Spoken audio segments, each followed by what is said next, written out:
Hello! And yeah, so this is my last book haul of the year 2024. I did it! I told you I would. Because I cannot resist books. I have 2 stacks of books, and obviously I'm gonna talk about them and rave about them a little bit. So here's the first stack. I've actually already read 2 of the books in this haul because I was really excited about them.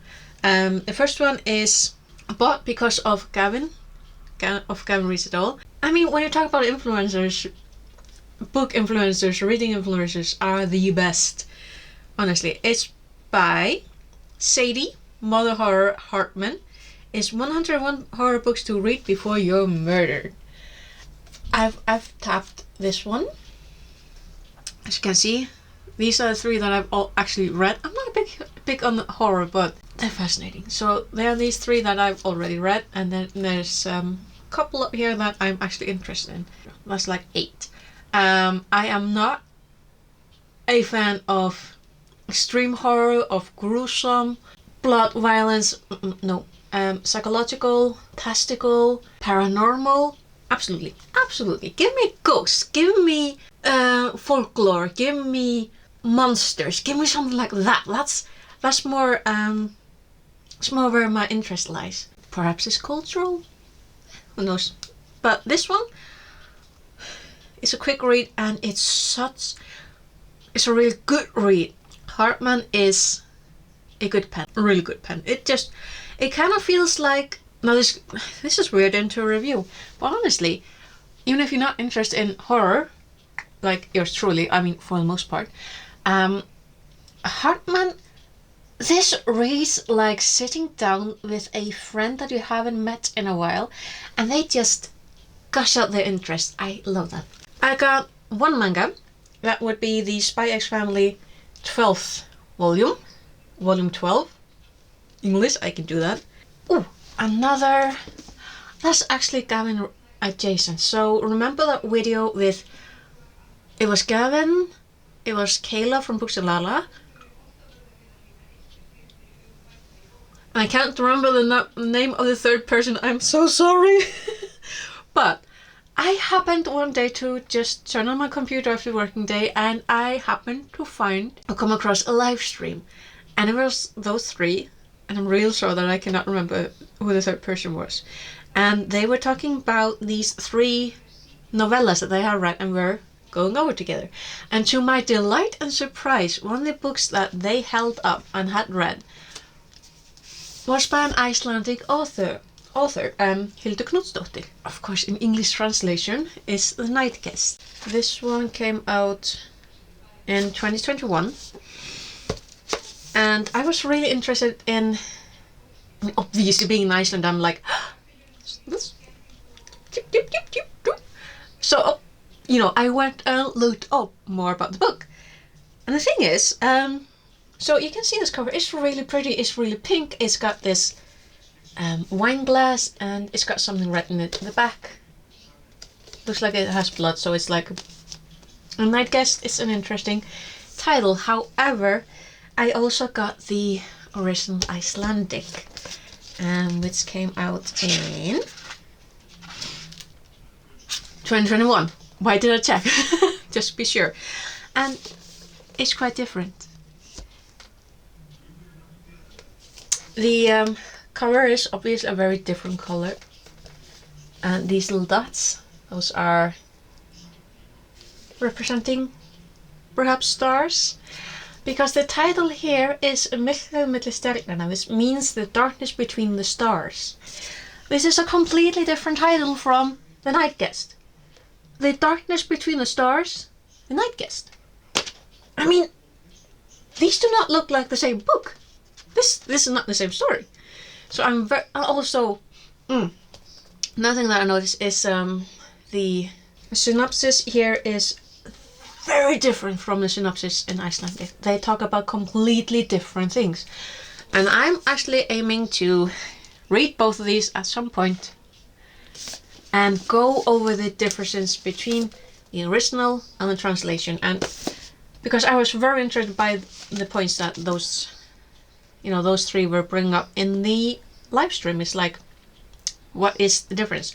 And because of my position, I felt like,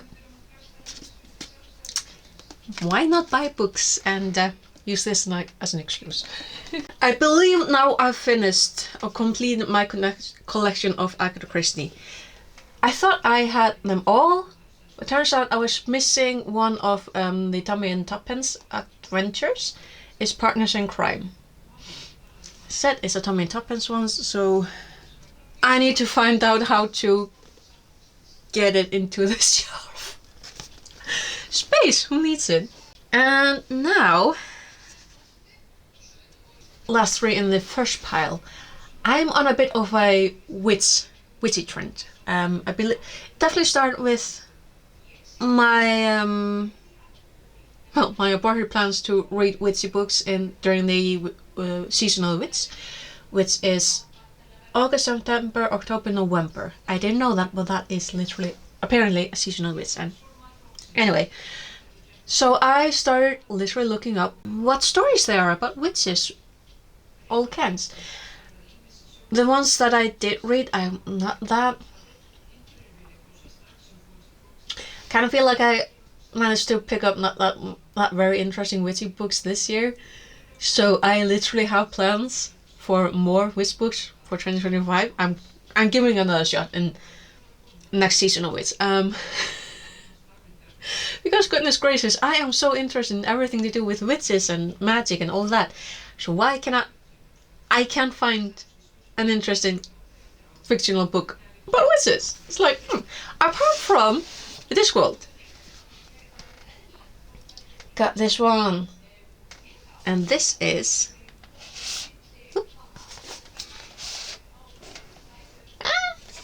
This is Tiffany Aching's Guide to Being a Witch. It's...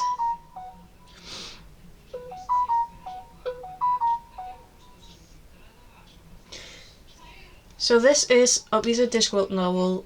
I think, I'm not quite sure, but I believe this is one of the first ones to be published that wasn't written by Terry Pratchett, Sir Terry Pratchett himself, but by his daughter, Rihanna. Oh, and Gabrielle Cat, with illustrations by Paul Kitby.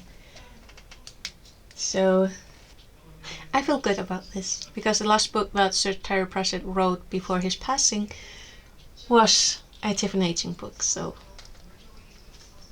I feel good. I feel really good. And I'm really excited to read something by Rihanna Pratchett herself. I'm looking forward to it. I feel like it's gonna be a little bit bittersweet because really looking forward to it. Now speaking of witches, so I'm not quite sure what I was expecting with this book. I didn't expect it to be a chunker. I don't know what I was thinking. It's by Janet and Stuart Farrar. It's called A Witch's Bible, The Complete Witch's Handbook, which is reality. This is non-fiction, and it's a guide to doing witchy things. Which are these safe? So there are pictures here. And this is one of the things that I don't quite like about some aspects of... I'm gonna be quite honest. I don't like some aspects of like Wicca and all of that things. The belief that some people have that you need to be naked to do magic is personal opinion, but I feel like that's mainly just an excuse to get undressed and be around people while naked. Some of the things that people do, I'm sorry, I'm judging, because I really feel like some people aren't being honest. Big take. But yeah, I have an insane interest in everything to do with witches. Again, it's probably a culture thing, but I really love to see what's the difference between this, because I think this is British.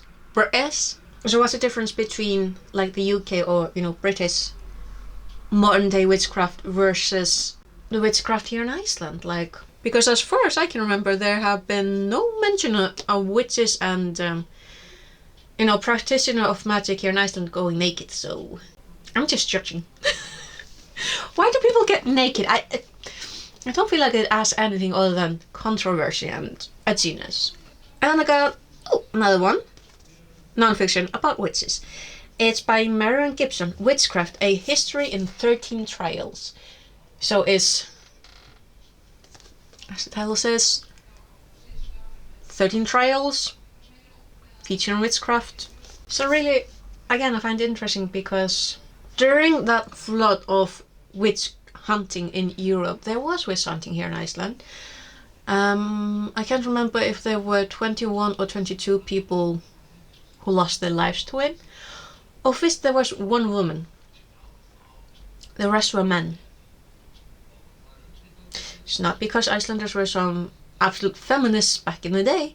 It's because, basically, it's because men were looking around saying, who are the ones who have the power and are oppressing others? It's far more likely that a man would be guilty of something and a woman being a victim.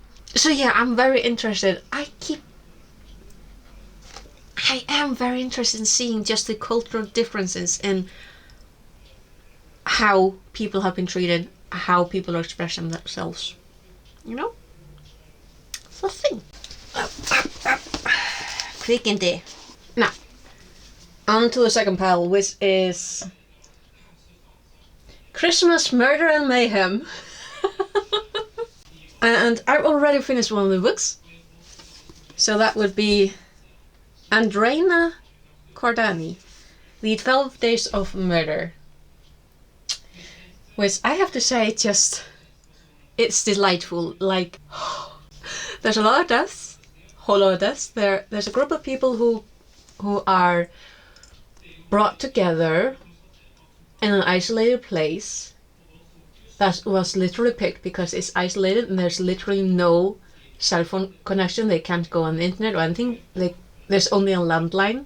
And from the very first chapter, you're giving every single reason to not like the majority of the people here. And still they feel so human and vulnerable, and just, I loved how the murders were carried out, how they discovered every single thing, and how things went.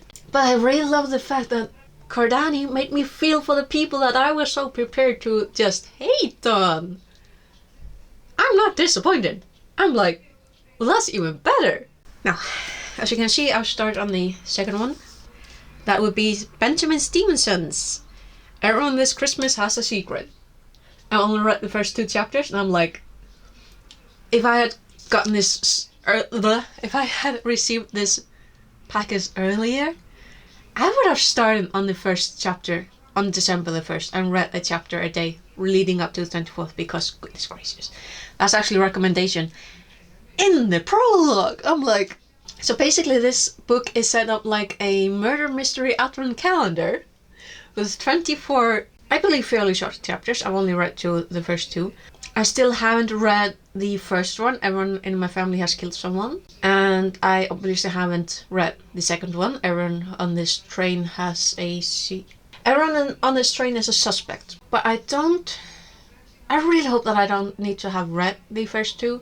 That's the one thing that I'm concerned about this one spoiling the other 2, but I don't think it will. Alright, so those are the first 2. The Murder, Mystery, Mayhem, Christmas. I'm laughing because I've been trying to read like Christmas romances, like literal sweet romantic stories, and I can't get into a groove of them. But put a murder mystery crime novel set on Christmas with Christmas themes and I'm eating it up. So, next up, Denzel Meyrick's Murder at Holly House. So this is apparently the first one in a series. I did read the first part of this, and it's set in 1952 in December in a small village, and it's set up as the memoir of the main character in the story. Basically, I'm not explaining this properly, but I haven't really read this. Yeah, I think this is supposed to be the first in a series featuring this Inspector Frank Grasby. I've got Ada Moncrief's Murder at Maybridge Castle, a Christmas mystery. This one is set in Christmas 1936. There is another story that I have by her, which is Murder at Theatre Royale. This author has definitely a thing for historical murder mysteries set at Christmas time. And as much as I don't really like historical novels, when it comes to murder mystery, that might fly. That might go. So, Joe Middleton's Happy Bloody Christmas. So I believe this is contemporary with the main character being absolutely unwilling and finding unwilling. Well, I believe she's about to host her family annual get together for Christmas, and she's like over it and just wants to relax with a glass of wine. But she finds a dead body in her larder, and now she has to do some jiggling in order to not turn the home into a crime scene investigation and just survive Christmas and get rid of a body. Also, just really like the cover. Oh, and because I cannot resist it, I bought another of the classic crime stories. So this is Murder by Candlelight, 10 classic crime stories for winter. There's stories by Dorothy L. Sayers, Catherine Aird, Carter Dixon, Cyril Hare, Freeman Wills Crofts, Simon Bretton Moore. I only know Dorothy L. Sayers. I do have other classic short story collections. I'm like, you cannot go wrong with short story collections. Well, you can, but here is another one by the British Library Crime Classics, Who Killed Father Christmas and Other Seasonal Mysteries, edited by Martin Edwards. Okay, so here is John Dixon Carr, Michael Gilbert, Ellis Peters, Patricia Moyes, and Catherine Aird. So here is another by the British Library Crime Classics. Is by Elizabeth Anthony, Dramatic Murder, A Lost Christmas Murder Mystery. So this one was apparently lost for over 75 years. And then we got Andrea Gordani. Andreina. Oh, I'm sorry, I'm a little bit slow. But this is the same author that wrote The 12 Days of Murder, and I absolutely ate it up. I'm just now realizing that it's the same author who wrote Murder at the Christmas Emporium. Look at it, shiny, it's pretty. So it's literally a bunch of people are shopping at this emporium. They're the last ones, and when they go to leave, they can't leave because they've been locked up, and then they start to realize that they've all been brought there for a reason. So look at it, it's a classic black. So pretty. So hopefully, since I really loved that first book, The 12 Days of Murder, I really hope I like this one as well. And last but not least, there are several people who inspired me to go reach for this book and get it. By Sarah Rusk, The Nightmare Before Christmas. True Love Doesn't Have a Favorite Season Now. So queer romance is about this Cole, might be the Prince of Christmas. So it's about Cole, who is the Prince of Christmas, and Hex, who is the Prince of Halloween. So royalty and seasons, holidays. But also, can you imagine naming the Prince of Christmas the son of the reigning Santa, Cole? You named your child Cole. You deserve what you get. But yeah, there's potential love triangle. There's an unnamed best friend who Cole is engaged to. It's gonna be interesting. So it's just really cute. And the two best holidays, Halloween and Christmas. So those are the last 18 books that I got myself for the year 2024. A big chunk of it is seasonal, so those are the last 18 books that I got for myself this year. It's been a ride. Maybe next year I should do a little challenge for myself to see how many books I've actually read that I've bought for the past years. Because I definitely bought more books than I've read. I haven't really been able to keep up with it myself. But Books are books. Books are books. Now that said, I really hope that you've had a lot of fun this year, that you've had more ups than you've had downs, that this season has been the best that it can be.